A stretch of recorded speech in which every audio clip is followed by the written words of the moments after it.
오늘 읽으신 이 시편 55편은 다윗의 시입니다. 이 시편에서 다윗은 자기의 가진 감정을 여과 없이 남김없이 다 쏟아놓습니다. 그 대표적인 내용이 오늘 우리가 읽은 앞부분에 있는 4절에 있습니다.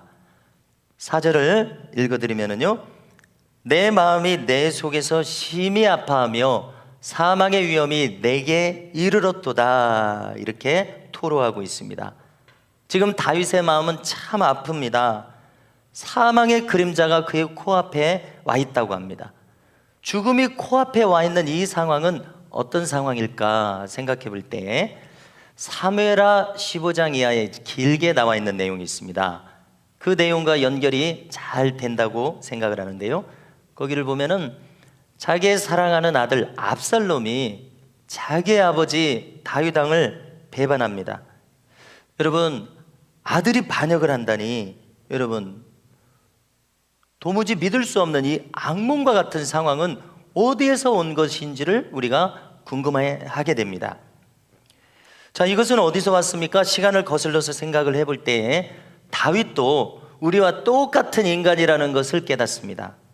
즉, 그도 어쩔 수 없이 추악한 죄인의 모습을 가지고 있다는 것입니다. 자, 왕이 이제 드디어 왕이 30살에 되었을 때 모든 것이 평정되고 평안해졌습니다. 그러자 어느 순간인지는 모르지만 그는 그처럼 순수했던 소년 시절의 신앙을 잊어버렸습니다. 청년 시절의 신앙을 잃어버렸습니다. 그래서 7계명도 범하고 6계명도 범하는 사람이 됩니다. 그래서 우리가 이것을 이름을 붙일 수 있다면은 양신 역사라고 이름을 붙일 수가 있습니다.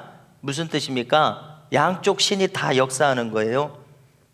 그러니까 마귀도 그의 마음속에서 역사하고 성령도 역사하시는 겁니다. 양신 역사.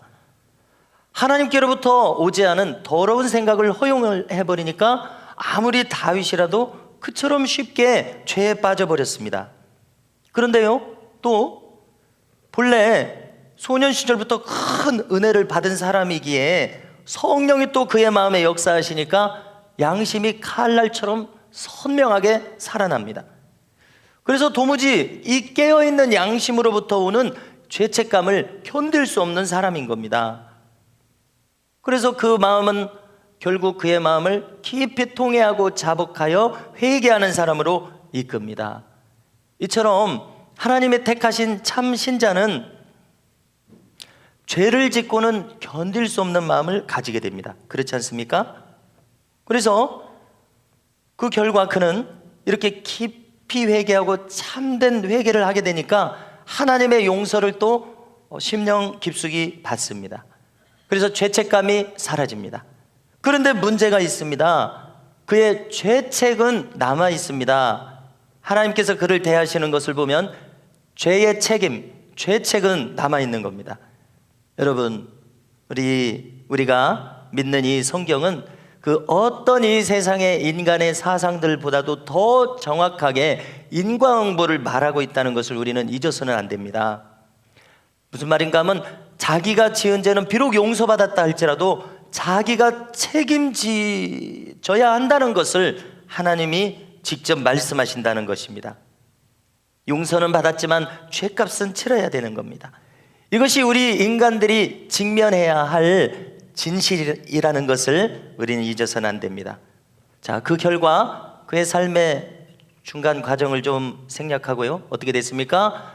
가장 잘생기고 가장 잘난 자식인 자기 아들 압살롬으로부터 왕위를 찬탈당합니다. 백주에 자기의 후궁들이 욕보임을 당합니다. 아이도벨이라고 하는 자기의 최측근 참모 중에 한 사람으로부터 배반을 당합니다. 그래서 다윗은 예루살렘 성 안에서 벗어나서 왕궁에서 나와서 감람산을 넘어서 맨발로 울면서, 자기 신하들도 울면서 아들로부터 도망치는 모습을 보입니다. 여러분, 이 다윗의 모습을 한번 떠올려 보십시오. 얼마나 기가 막힌 일입니까? 아들이 반역을 했습니다. 최측근 참모가 반역을 했습니다. 그들을 따라서 수많은 부관들이 반역을 합니다. 수많은 백성들이 등을 돌리고 그를 버리는 이 도무지 상상할 수도 없었을 이 상황을 한번 떠올려 보십시오. 5절 이하를 보니까 다윗의 심경이 또 나옵니다. 읽어드리면요, 두려움과 떨림이 내게 이르고 공포가 나를 덮었도다. 내게 비둘기같이 날개가 있다면 멀리 광야로 날아가서 편히 쉬리로다. 그러니까 다윗은 아무도 없는 곳에 가서 모든 것을 내려놓고 광야에서 그저 홀가분하게 혼자 있고 싶다는 것입니다. 모든 것을 잊어버리고 버리고 말입니다. 그래서 우리는 참된 지식은 책상놀이에서 오는 것이 아니라 인간의 깊은 경험에서 온다는 것을 깨닫습니다. 경험을 능가할 수 있는 지식은 없다는 것을 깨닫습니다. 우리가 성경을 믿고 읽으면서 많은 은혜를 여기서 받습니다.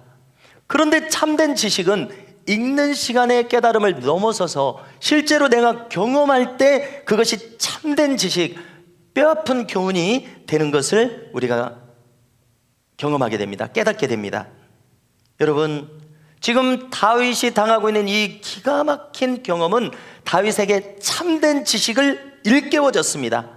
그것은 무엇인가 하면 두 가지로 생각해 보게 되는데요, 첫 번째로 인간 본성이 얼마나 추악한 것인가 하는 것을 깨닫고요, 그 다음에 정말로 나에게 필요한 것은 예배로구나 하는 것을 그가 깨닫습니다. 12절 이하의 내용을 한번 들어보십시오. 읽어드리면요, 나를 책망하는 자는 원수가 아니라 원수일진데 내가 참았으리라. 나를 대하여 자기를 높이는 자는 나를 미워하는 자가 아니라 미워하는 자일진데 내가 그를 피하여 숨었으리라. 그는 곧 너로다. 나의 동료, 나의 친구요, 나의 가까운 친우로다. 여러분, 이거 무슨 말입니까? 다윗을 지금 죽이려고 하는 대적은 저 먼 나라에서 온 저 먼 대적이 아니었습니다. 그를 지금 책망 꾸짖으면서 그의 속을 뒤집어 놓는 사람은 저 먼 나라 적군의 소개가 아닙니다. 그를 지금 발로 짓밟는 자는 철천지 원수가 아니었습니다. 이들은 다 그의 가까이 있는 친구들이었습니다. 어제까지 웃으면서 이야기하던 그의 친구이자 신하들이었습니다. 정답게 손을 마주치면서 함께 일하던 친구들이었습니다. 그래서 우리는 이 내용을 통해서 깨닫습니다. 이것이 인간의 모습이구나. 오늘 내 눈을 보고 웃으면서 이야기하지만 속으로는 칼을 갈 수 있는 것이 인간입니다. 인간 본성의 추악함은 이 배신하는 모습에서 가장 극명하게 나타납니다. 여러분, 배신은 어디에서 옵니까? 배신은 거짓됨에서 옵니다. 그리고 속임수라는 모습으로 나타냅니다.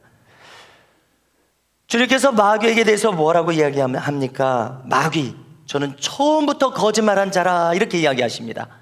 하와의 이야기로 거슬러 보십시오. 하나님께서 명령하신 명령을 뒤틀어서 속여서 선악과를 범하게 만듭니다. 그게 마귀가 하는 일입니다. 사탄은 어떤 존재입니까? 우리가 에스겔과 이사야서를 살피건대 사탄은 가장 찬란스럽고 영광스럽게 하나님 앞에서 찬양으로 영광을 돌리던 천사장이었습니다. 그런데 그처럼 하나님께 영광을 돌리면서도 그 속으로는 하나님의 보좌를 찬탈하려는 마음을 품은 것이 사탄이었습니다.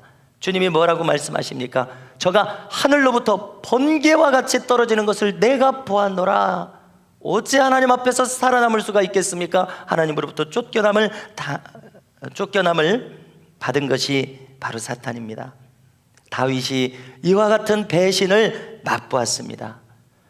단테는 묘사하기를요, 그는 이 지옥도라는 것을 신곡에서 설명합니다.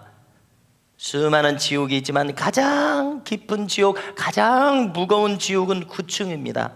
그 맨 밑바닥은 어떤 자들이 가느냐? 배신자들이 가는 지옥이었습니다. 스승과 친구들을 배반한 가룟 유다가 거기 있다고 그는 묘사합니다. 혈육과 민족을 배반한 자들이 가는 곳이 거기라고 그는 묘사합니다.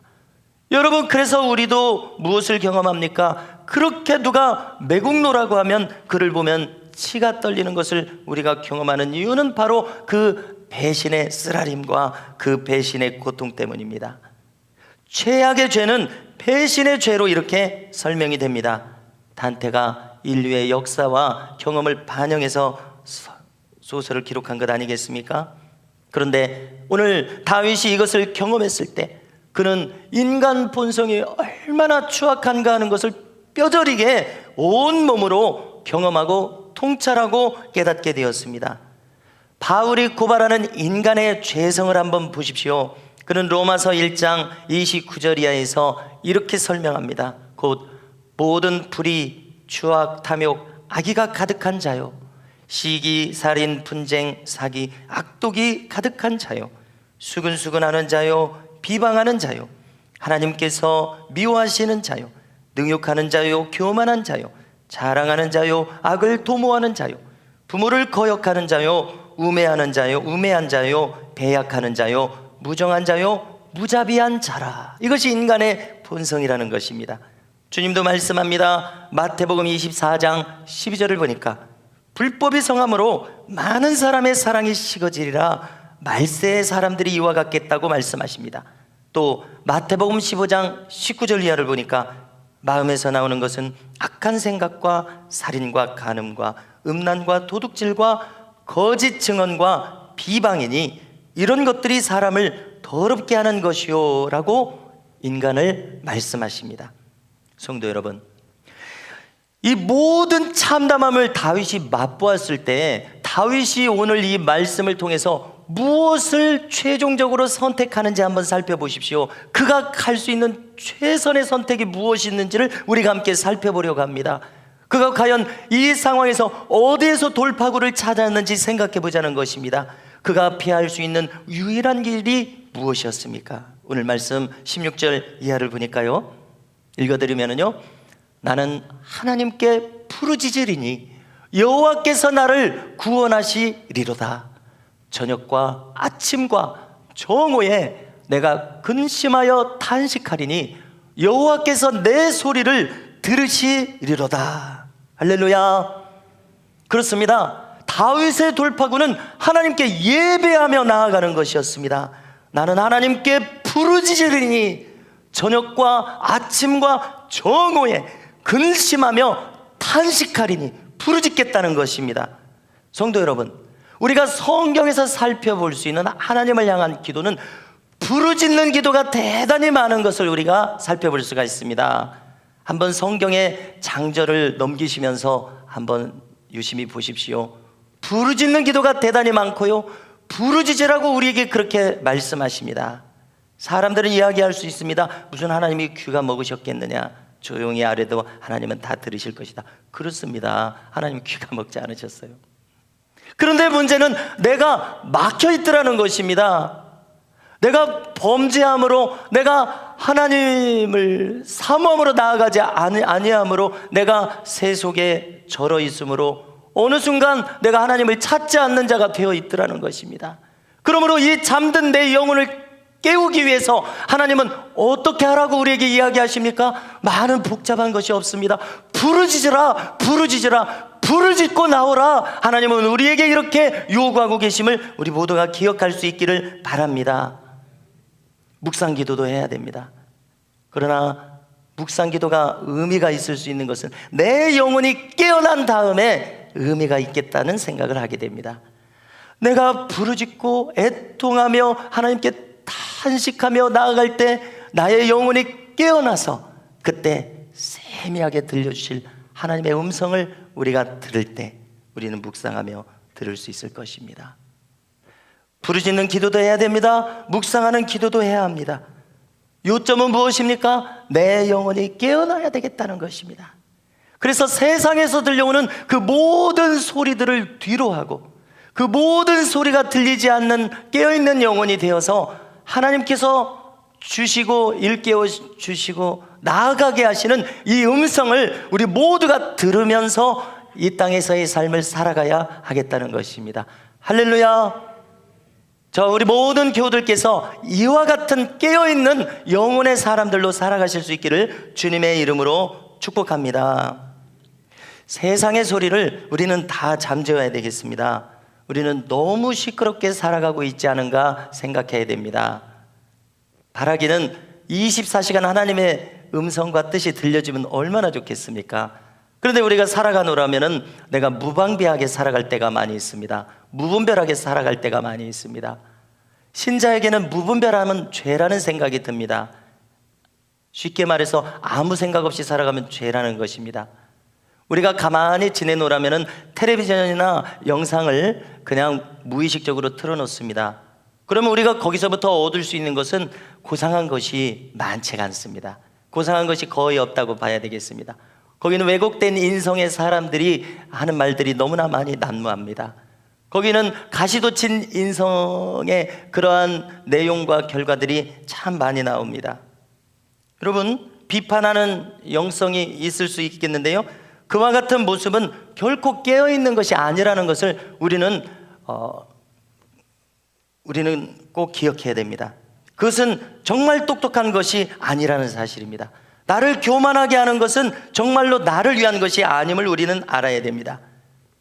우리는 생각하기 좋아하고 말하기 좋아하는데요, 그것이 어디에서 왔는지를 잘 분별해야 됩니다. 우리의 신앙이 성장한다는 것은 분별력이 성장한다는 것과 같다고 믿습니다. 그렇게 생각합니다. 나의 스치는 생각들이 과연 어디로부터 왔는지 우리는 분별해야 됩니다. 그것이 주님의 마음으로부터 왔는가 분별하자는 것입니다. 그것이 세상으로부터 왔는가 분별하자는 것입니다. 우리가 혼적인 신자로 살아가서는 안 되겠다는 것을 거론하는 것입니다. 나의 혼이, 우리는 혼으로 살아갑니다. 그러나 나의 혼이 어느 신의 영향을 받고 있냐는 것입니다. 어리석게도 안타깝고 비참하게도 다윗은 양신 역사에 사로잡혔습니다. 그런데 오늘 그가 그의 영혼이 깨어서 하나님께 내 짐을 여호와께 맡기라 라고 말했을 때 그의 심령은 연단이 되어서 이렇게 살아서는 하나님께 영광 돌리며 살 수 없구나, 이렇게 살아서는 하나님께서 원하시는 사람답게 살 수 없구나, 그는 깨달았습니다. 그러므로 그는 세상의 소리를 버리고 세상의 음성을 버리고 하나님의 음성만을 추구하는 사람이 되었다고 믿습니다. 이 시간 그의 연령은 50세가 훨씬 넘었을 것입니다. 그 많은 시간들을 지내면서 그는 깨달았을 것입니다. 내 짐을 여호와께 맡기라, 오직 이것뿐이구나, 오직 하나님을 찾는 길뿐이구나 하는 것을 깨달았을 것입니다. 여러분, 내 혼이, 내 정신이 어느 영의 지배를 받느냐가 중요하다는 것입니다. 오직 하나님으로부터 온 생각과 하나님으로부터 온 마음이 나를 지배할 수 있기를 바랍니다. 우리 기도 제목에도 적었듯이 예수 그리스도의 심장과 그의 마음으로 행하는 우리가 될 수 있기를 주님의 이름으로 축복합니다. 다윗이 부르짖었을 때 그는 사람들이 어떤 사람들인지를 확연하게 깨달았습니다. 19절 후반부 이하를 보니까요, 읽어드리면 그들은 변하지 아니하며 하나님을 경외하지 아니함이니이다. 그는 손을 들어 자기와 화목한 자를 치고 그의 언약을 배반하였도다. 누구를 말합니까? 자기의 가장 최측근 참모 아히도벨과 같은 사람을 말하는 것 아닙니까? 그는 생각할 때 과연 이 나에게 웃음, 내 면전에서 웃던 이 친구들의 배반의 뿌리가 어디에서 왔는가? 방금 말씀한 것처럼 그들이 하나님을 경외하는 자들이 아니었다는 것입니다. 그들은 예배의 모양은 가지고 있었을는지 모르나, 입술로 하나님을 부르고 있었을는지도 모르나 그들의 모습에서는 예배자의 모습이 없었다는 것을 그는 간파했던 것입니다. 그래서 그들은 다윗과 맺었던 군신의 맹약을 저버렸습니다. 자기들의 주군을 배반했습니다. 그래서 21절을 보니까 그의 입은 우윳기름보다 미끄러우나 그의 마음은 전쟁이요 그의 말은 기름보다 유하나 실상은 뽑힌 칼이로다. 칼을 품고 있습니다. 여러분, 얼마나 기가 막힐 노릇입니까? 마음으로는 다른 생각을 품으면서 겉으로는 웃으면서 다가온 이들 말입니다. 그러므로 다윗은 이 기가 막힌 현실 속에서 깊이 깨닫게 되었습니다. 오직 예배밖에 없구나, 오직 피할 곳은 하나님뿐이구나. 저들의 실패는 예배의 실패였다는 것을 간파했습니다. 그러므로 나도 실패하지 않으려면 오직 예배뿐이며 오직 주님을 찾는 것뿐이다. 오직 내가 부르짖음으로 주께 나아가는 것뿐이다. 다윗은 이것을 깨달았던 것입니다. 성도 여러분, 저와 여러분들의 기가 막힌 현실 속에서도 마찬가지인 것을 우리는 기억해야 됩니다. 오직 우리가 피할 곳은 하나님뿐입니다. 오직 우리가 헤쳐나갈 수 있는 유일한 길은 예배자가 되는 것뿐입니다. 예배에 성공하는 사람은 그의 인생과 신앙에 성공하는 사람입니다. 예배에 실패하는 사람은 그의 인생과 신앙에 실패하는 자입니다. 우리에게는 심각한 문제들이 많이 있습니다. 건강의 문제가 있고, 취업의 문제, 자녀의 문제, 가정의 문제, 나의 미래의 문제, 관계의 문제. 돌이켜보건대 어느 하나 쉽게 풀리는 것이 없습니다. 때로는 우리가 헤쳐나올 수 없는 늪에 빠져서 도무지 출구가 보이지 않을 때가 많이 있습니다. 그때 우리는 깨달아야 한다는 것입니다. 예배, 하나님을 찾는 것, 오직 나의 영이 깨어나서 하나님을 찾는 것밖에 없구나. 예배할 때 주님께서 우리에게 길을 보여주실 줄로 믿습니다. 나의 생각에 깨닫는 영을 주사 마땅히 내가 무엇을 해야 할지, 지금 내가 무엇을 선택해야 할지 하나님은 알게 하신다는 것입니다. 그래서 다윗은 후세를 압살롬에게 보냅니다. 압살롬에게 투항한 것처럼 해서 결국 후세를 통해서 아히도벨의 모략을 무력화시킴으로 다시금 모든 일을 바로잡게 하시는 것은 하나님께서 주신 지혜였습니다. 오직 정답은 하나님께로부터 옵니다. 하나님을 찾지 않을 때, 그가 만일 신자라면 그는 사사기의 악순환을 계속할 수밖에 없다는 것을 우리는 깨달아야 됩니다. 이것이 바로 우리가 참 예배자가, 오늘도 참 예배자가 되어야 할 이유입니다. 그래서 다윗은 외쳤습니다. 내 짐을 여호와께 맡기라. 22절입니다. 내 짐을 여호와께 맡기라. 그가 너를 붙드시고 의인의 요동함을 영원히 허락하지 아니하시리로다. 할렐루야. 우리가 이와 같은 사람들이 될 수 있기를 주님의 이름으로 축복합니다. 여기 이렇게 재밌는 것은 다윗이 내 짐을 맡기겠다고 자기 시편에 쓰는 것이 아니라 내 짐을 맡기라고 이야기하는 것이 재밌습니다. 무슨 얘기입니까? 그래, 나는 확실히 알았다는 것이죠. 정말 내가 정답을 깨달았구나. 우리가 정말 좋은 것을 알고 있으면 너도 한번 해보라고 합니다. 그래서 다윗도 그 마음인 것 같습니다. 내 짐을 여호와께 맡기라. 나는 깨달았다. 나는 내 짐을 여호와께 맡기고 있어. 너도 내 짐을 여호와께 맡겨봐. 그러면 하나님께서 해결해 주실 거야. 길을 알려주실 거야. 할렐루야. 여러분, 이렇게 우리가 나의 모든 짐을 오늘 가지고 나왔을 때 주님 앞에 내려놓을 수 있기를 주님의 이름으로 축원합니다. 재밌는 이야기가 있습니다. 한국교회 초기에 선교사님들이 전도를 하실 때 이야기입니다. 당연히 우리나라에 차가 거의 없죠.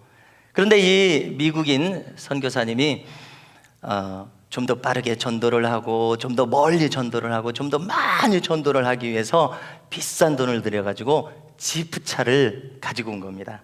그래서 이제 시골 구석구석 다니면서 이제 전도를 하는 거예요. 그래서 이제 시골길을 쭉 이렇게 가고 있는데 저기 할머니가 머리에 무거운 보따리 짐을 이고 가고 있는 겁니다. 전도도 할 요량으로 이제 옆에 서가지고 할머니 타세요. 그러니까 막 거절을 합니다. 시골 할머니가 아유, 저 이렇게 폐를 끼칠 수가 없다고 거듭 권하니까 이제 탔습니다.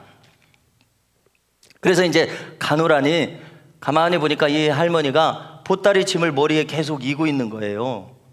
그래가지고 할머니 왜 여기 짐을 이고 계세요? 짐을 내려놓으세요. 그랬습니다. 그랬더니 제가 탄 것만 해도 고마운데 이 짐까지 여기 태울 수가 없어요 라고 정말 그런 이렇게 답을 했습니다. 성도 여러분, 이 조금 우스꽝스러운 이 시골 할머니의 모습이 우리의 모습과 같다는 것입니다. 우리는 이 나의 문제에 너무나도 골똘하게 사로잡힌 나머지 하나님께 전적으로 내놓지 못하고 내가 끙끙 그것을 끌어안고 있는 이러한 어리석고 우스꽝스러운 모습이 나의 모습이 아니겠냐는 것입니다. 1521년에 루터는 포름수 국회로 끌려갑니다. 종교개혁을 일으킨 지 4년 만에 교황도 루터를 참을 수가 없어서 그를 파문해버렸습니다. 파문 교서를 보내니까 루터가 그 교황의 교서를 비텐베르크 대학교 마당에서 싹 불태워버렸습니다. 그러니까 그걸 지켜보고 있던 사람한테 걸려서 황제에게 잡혀갔습니다. 그것이 바로 보름수 국회에서 신문을 당한 일이었습니다.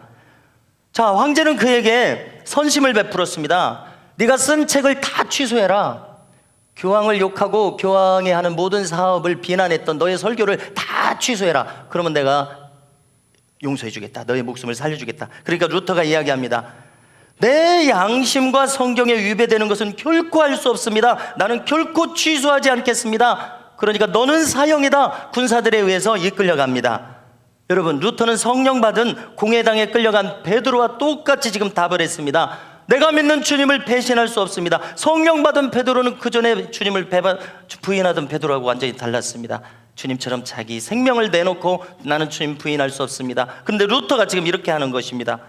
그 결과는 무엇입니까? 이제 사형을 당하기 위해서 잡혀갑니다.